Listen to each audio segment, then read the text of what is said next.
5월 8일 어머니 날입니다. 토요일 새벽기도에 시작합니다. 찬송가 516장 1절 부르겠습니다. 옳은 길 따르라 의의 길을 세계 만민의 참된 길 이 길 따라서 살 길을 온 세계에 전하세 만 백성이 나갈 길 어두운 밤 지나고 동튼다 환한 빛 보아라 저 빛 주 예수의 나라 이 땅에 곧 오겠네 오겠네. 하나님 말씀 말라기서 3장 13절로 15절까지 봉독하겠습니다. 여호와가 이르노라 너희가 완악한 말로 나를 대적하고도 이르기를 우리가 무슨 말로 주를 대적하였나이까 하는도다. 이는 너희가 말하기를 하나님을 섬기는 것이 헛되니 만군의 여호와 앞에서 그 명령을 지키며 슬프게 행하는 것이 무엇이 유익하리요. 지금 우리는 교만한 자가 복되다 하며 악을 행하는 자가 번성하며 하나님을 시험하는 자가 화를 면한다 하노라 함이라. 오늘 본문에도 또 한 번 이런 구조의 말이 나옵니다. 13절이지요. 너희가 완악한 말로 나를 대적하고도 이르기를 우리가 무슨 말로 주를 대적하였나이까 하는도다. 이건 아주 1절 말라기서 첫 대목 1장 2절에서부터 시작해서 3장 15절에 이르기까지 계속해서 반복적으로 나오는 그 문장 구조예요. 이 말들은 하나님께서 지적을 하는 그 말씀에 대항하여서 그런 적이 없다고 우리가 그럴 수 있겠느냐고 그 사실 자체를 인정하지 아니하고 오히려 지적하는 하나님을 향하여 대적하는 이런 말투이지요. 그래서 완악한 말로 나를 대적한다 이렇게 말씀하시는 겁니다. 참 이스라엘이 참 뻔뻔합니다. 하나님께서 지적하는 그 일들에 대하여서 뻔뻔하여 말하고 있어요. 이 뻔뻔함을 어찌할꼬. 1장 2절에 보면은 주께서 어떻게 우리를 사랑하셨나이까. 주께서 그들을 여호와께서 이르시되 내가 너희를 사랑하였노라 이렇게 하는데 그들은 이제 반문합니다. 주께서 어떻게 우리를 사랑하셨나이까 하는도다. 1장 6절에서도 마찬가지로 이제 우리가 어떻게 주의 이름을 멸시하였나이까. 여호와께서 그들의 재물을 가지고서 그들이 하나님을 멸시한다고 이렇게 내가 주인일 때 나를 두려워함이 어디 있느냐 이렇게 지적하시니까 그들이 그렇게 답하잖아요. 우리가 언제 주의 이름을 멸시했어요? 이렇게 뻔뻔하게 반문하고 있지요. 1장 7절에도 또 같은 이야기 나옵니다. 그들이 더러운 떡을 하나님의 제단에 드리고도 말하기를 우리가 어떻게 주를 더럽혔습니까? 그렇게 말하고 있고 2장 14절에서도 우리가 어찌미니까 2장 17절에도 우리가 어떻게 여호와를 괴롭혀 드렸나이까 3장 7절에도 우리가 어떻게 하여야 돌아가리이까 3장 8절에도 우리가 어떻게 주의 것을 도둑질하였나이까 오늘 본문 3장 13절에도 우리가 무슨 말로 주를 대적하나이까 이런 식으로 계속 항거하듯이 하나님을 향하여 반문하고 말대답을 하고 있는 것을 보여주고 있어요. 참 뻔뻔한 민족입니다. 뻔뻔한 사람들입니다. 잘못된 삶을 살아가는 데 길들여진 사람은요, 양심이 아주 물감에 물들여져서 양심이 고발하지 않은 것 같아요. 그리고 옆에서 무엇인가를 지적해도 그것이 왜 잘못된 것인지에 대해서 이해하지 못하고 인정하려 들려고 하지를 않아요.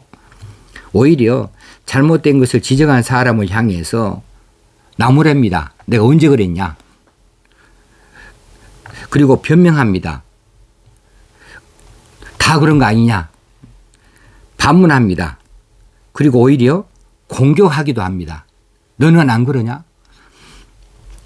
목이 곧고 또 마음이 다친 이런 사람들 보고 교만한 사람이라 하죠.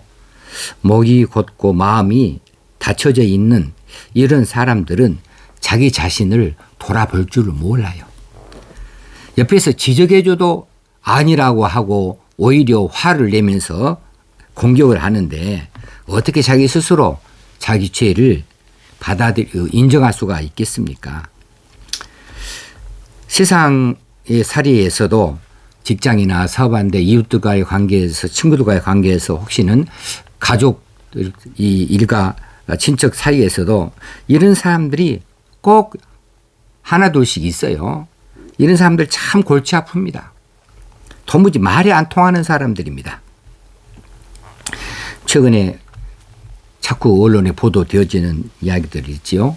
뭐 주차장 사용하는데 이제 주차 라인대로 차를 주차하면 이제 공평하게 질서 있게 좋을 텐데 자기 차 외제차라고 그냥 두 칸을 딱 혼자 차지하고서 이렇게 뻔뻔하게 있고 또 자꾸 자기 주차하는 것에 대해서 주차 요원들이 딱지를 붙이니까 이 딱지 붙이면은 끝까지 쫓아서 죽여버린다고 이렇게 차에다가 붙여놓지를 않는가.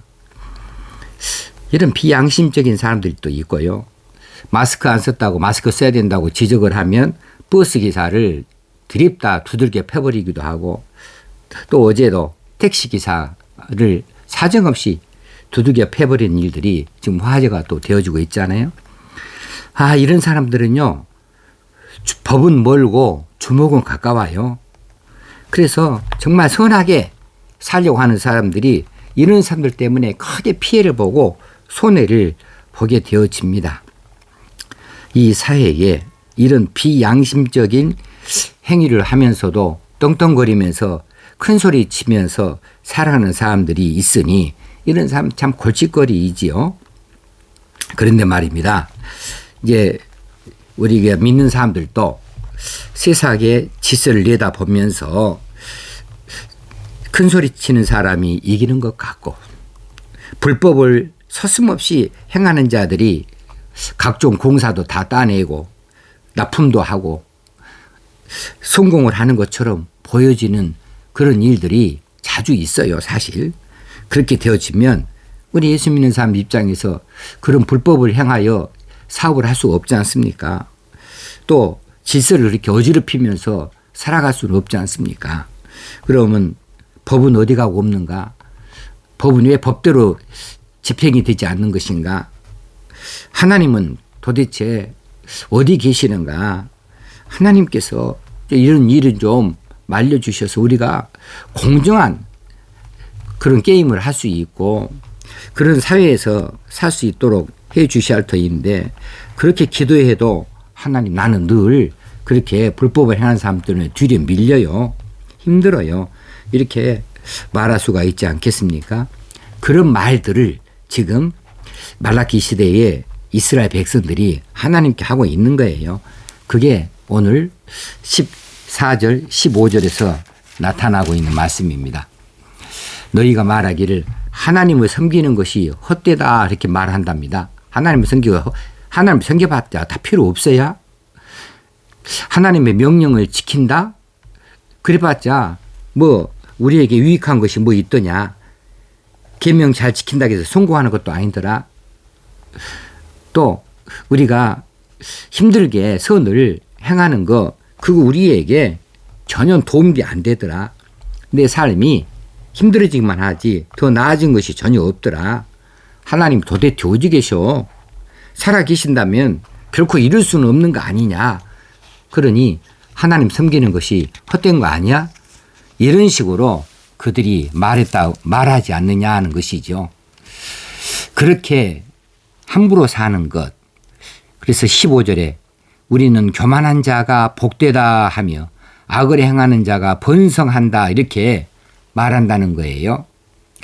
하나님을 시험하는 자가 이제 화를 입는 것이 아니라 오히려 더 잘 되기도 하고 하나님 시험해봤자 하나님 그들에게 화를 내리시지 아니합니다. 벌 내리시지 아니합니다.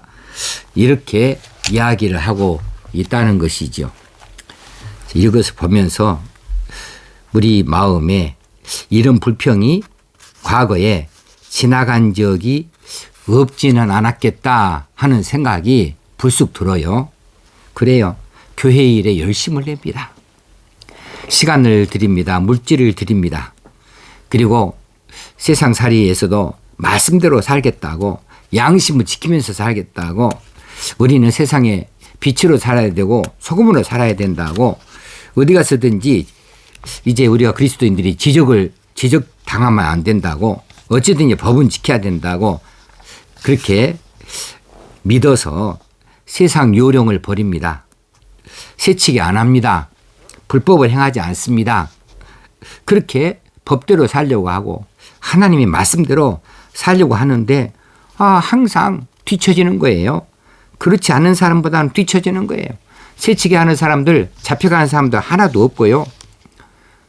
불법으로 무엇인가 봉사를 내는 사람들 어떻게든지 높은 사람하고 뭐 했는지 어쨌는지 몰라도 다 좋은 일감은 다 가져가 버리고 없고 그들은 손 하나 대지 아니하고 또 다른 사람한테 그 일을 미뤄주면서 돈만 챙기기도 하고 이렇게 우리는 늘 손해보면서 사는 것이 아닌가. 믿지 않는 사람하고 비교해 보면은 우리는 이 법을 지킨다고 하면서 더 허덕거리고 더 찌들린 살림살이를 사는 것이 아닌가 하면서 불평이 나오려고 그런 적이 있어요.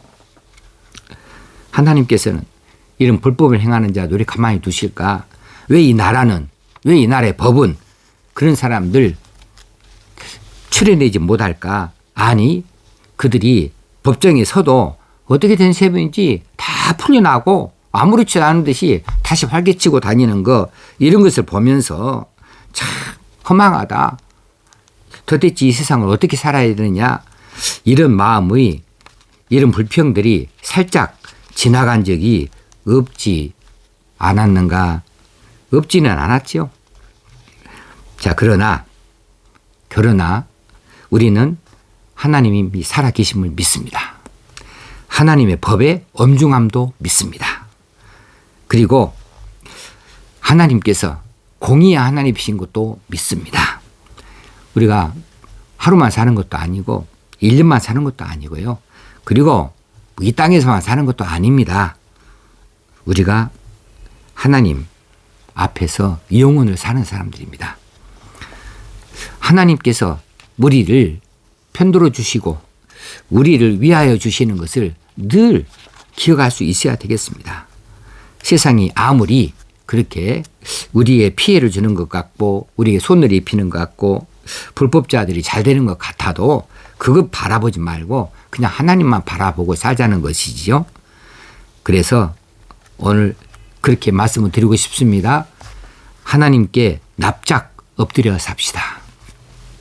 삶이 고단하고 살림살이가 찌들려져 있어도 이거 우리가 불법을 행하면서 떵떵거리면서 큰 돈을 쥐고 이렇게 화롭게 사는 것 이것을 부러워하지 말고 힘들어도 말씀대로 살고 의롭게 살아서 삶이 힘들다 고단하다 이거 견뎌내게요. 감수하게요. 왜 그렇습니까? 결국은 하나님께서 다 판정을 하십니다. 결국은 우리가 그렇게 말씀을 지키면서 하는 모든 모습들이 하나님께 인정받는 과정이 될 것이라는 사실이에요. 하나님께서는 그것을 분명히 알아주실 줄로 믿습니다. 그러므로 하나님께 납작 엎드려 살게요. 이것이 우리에게 복이다. 살게요. 하나님께 고개를 들려고 하는 순간 우리는 망한다. 우리는 망한다. 이렇게 생각하고 살게요. 하나님께 항의하려고 하지 말고 뻔뻔하게 하나님께 그렇게 반문하려고 하지 말고 말대답하려고 하지 말고 그냥 하나님 앞에 엎드려 순종하고 살게요. 하나님의 법을 떠나서 성공할 수가 없습니다. 하나님의 법을 떠나서 우리가 영원토록 살 수가 없는 겁니다. 하나님 법을 떠나면 불순종이요. 교만입니다. 하나님은 가장 싫어하신 것이 교만이지 않습니까? 그래 이렇게 함부로 어떻게 우리를 더럽혔습니까? 언제 괴롭혀드렸습니까? 언제 우리가 도둑질했습니까? 언제 주를 대적했습니까? 이런 식으로 하나님을 향하여 항거하듯이 뻔뻔한 변명을 하지 아니하고 그저 조용히 납작 엎드려서 살게요. 하나님께서 알아주실 것으로 분명히 믿습니다. 그리고 하나님의 능력이 우리 가운데 역사하여 우리로 이기게 하여 주실 줄로 믿는 것입니다.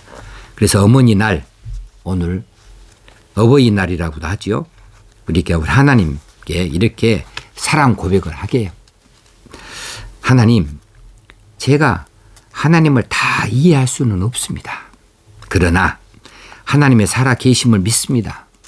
하나님의 선하심과 사랑이 이 부족한 저를 향하여 있음을 오늘도 믿습니다. 부족하지만 하나님을 전적으로 믿고 의지하고 따르고자 합니다. 하나님 사랑합니다. 이렇게 오늘 어버이날 하나님께 고백해 보는 날 삼으면 좋겠습니다. 오늘 하나님께서 주시는 복이 이 세상의 현실적인 복들과 더불어서 영적인 복들이 여러분에게 충만히 임하게 되어지기를 주의 이름으로 축원합니다. 감사합니다. 하나님 아버지, 오늘도 이렇게 말씀하여 주시기 감사합니다. 어찌하든지 우리가 세상 바라보지 않고 살게 하여 주옵소서. 우리는 어찌하든지 하나님만 바라보고 살게 하여 주옵소서. 하나님 앞에 이제 겸손히 무릎을 꿇고 그리고 하나님 앞에 순종하는 백성으로 살아가게 하여 주옵소서. 하나님이 주신 것을 감사히 받고 하나님께서 더 열어주시는 길들을 기쁨으로 나아갈 수 있기를 원합니다. 오늘 어버이날 하나님을 생각합니다. 하나님 우리를 이처럼 자녀 삼아 주신 것을 감사합니다. 자녀에게 하나님께서 풍성하게 가진 사랑을 다 베풀어 주실 줄로 믿습니다. 오늘도 하나님 영광을 거두시옵소서. 우리의 현실을 우리 하나님께서 다 아시고 보살펴 주옵소서. 은혜와 복을 내리워 주옵소서. 예수님의 이름으로 기도합나이다. 아멘. 어버이날 좋은 날 되어지기를 주의 이름으로 축원합니다. 감사합니다.